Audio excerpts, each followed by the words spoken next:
I've helped over 1,000 startups identify the one constraint slowing down their growth and save them millions in wasted time and resources. What I realized is that 90% of founders are focused on the wrong problem. That's why I've created a complete free constraint-driven innovation toolkit. It's the same system I use with startup founders to uncover their true bottleneck and break through it. Think of your business model like a traffic jam. You can go faster than your slowest lane, yet most founders try to fix everything all at once. More features, more marketing, more hires, and you end up burning time and money on the wrong things. In the next 9 minutes, I'm going to walk you through the exact system that's helped founders to stop guessing, focus on what really matters, and finally unlock the next stage of their growth. Stick around because once you spot your true constraint, you'll never look at your startup the same way again. Hi there, if you're new to this channel, my name is Maurya. I'm an entrepreneur and author and the creator of the popular one-page business modeling tool, Lean Canvas, used by millions of founders around the world. So here's the harsh reality. When growth stalls, most founders panic and try to fix everything simultaneously. This spreads already thin resources even thinner, and this divide and conquer approach can cost you 6 to 12 months and tens of thousands of dollars. Why? Because your business can only grow as fast as your biggest constraint allows. What I'm going to show you is the systematic approach to constraint-driven innovation, and I'll show you how to get the full system at the end of this video, complete with diagnostic frameworks and constraint mapping templates. But first, let me take you back to January 2012. Lean Canvas, one of my early products, had been live for 4 months. We'd bootstrapped our way with a team of 5 to hundreds of paying customers and positive reviews. Everything looked good from the outside, but underneath, something was terribly wrong. Our activation rate, the percentage of new users who actually used the product after signing up, had crashed from 80% to 35% in just 2 months. We panicked and immediately jumped into solution mode. Our developer started building new features, our designer began redesigning the onboarding flow, and our marketer wanted to change our entire messaging. We were burning $25,000 per month trying to fix everything all at once. If we kept going at that rate, we'd be out of money in 6 months. That's when I discovered, or more accurately, rediscovered the theory of constraints and realized we were making the classic premature optimization mistake. The theory of constraints is a systematic approach to optimization that saved manufacturing companies billions of dollars. I'd read about it many years ago in Eliyahu Goldratt's book, The Goal, but I had not made the connection to startups and business models until that moment. As I looked at our conversion funnel, I realized that business models work a lot more like factories than a simple funnel. A simple funnel is linear, but customer funnels are not. They're a lot more complex with many different feedback loops. I started to wonder if it might be possible to lay out the customer funnel like steps in a factory where the output wasn't making more widgets or products, but rather making happy customers. This led to some early sketches that eventually became my customer factory framework, and this isn't just a cute visual. The real power in this framework is that it opens the door to applying the same systematic techniques Eliyahu Goldratt used to optimize factories to optimizing business models. I've included the complete constraint analysis system in the constraint-driven innovation toolkit that you can download in the description below. But let me walk you through the main steps. Step 1 is where you map your system.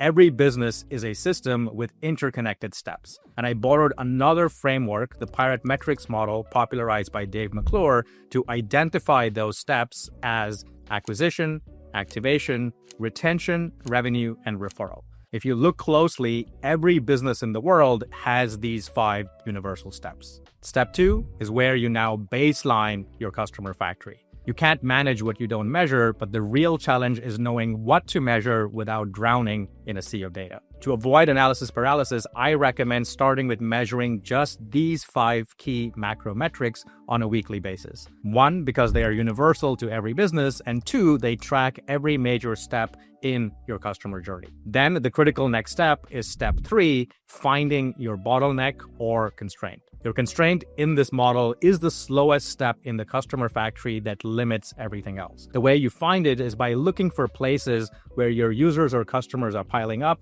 or where they are leaving in large numbers. That's the single domino you should focus on, which takes us to step 4, focus 80% of your energy and resources on your constraining step. Stop trying to optimize everything. Instead, put 80% of your team's attention towards breaking the constraint, and that's how you'll make the most impact in your business model. But even here, it's easy to chase too many possible solutions, but not all solutions will break the constraint. The key to shortlisting the right solution is step number 5, using an evidence-based discovery and traction loop to solution finding.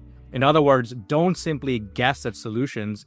Take the requisite time to first discover the root cause behind the constraint, then propose solutions with supporting evidence and test them quickly to see if they move the needle or generate traction. If they do, you double down on those solutions, and otherwise, you shift to another solution. Once your constraint is broken, identify the next one and repeat the process. Let me show you how I applied these 5 steps to my Lean Canvas activation constraint that I described earlier. Instead of group brainstorming, I sent the team away for a week to individually research our activation constraint. And the key requirement that changed everything was that they couldn't just come back and propose solutions that they wanted to implement. They had to provide evidence for the specific problem their solution would solve. A week later, we had just 3 evidence-based proposals instead of a dozen random ideas that we started with. And within 10 minutes, we had our winning proposal. Our designer had conducted a series of usability tests with new users, and after just 7 tests, he found a pattern. Everyone hesitated when filling out their first Lean Canvas. When he asked them why, the answer too was obvious. I don't know how to fill this out. Is there some kind of guide? They asked. Our early users knew Lean Canvas from my workshops and books, but as we grew, many of the new users had no prior context. They were staring at a blank canvas with writer's block. The quick solution we came up with was creating one helper video using content from my past workshops. Nothing fancy, just a 20-minute guide and walkthrough with an example for first-time users to follow. Within 2 minutes, activation jumped significantly. Users loved it, comments poured in.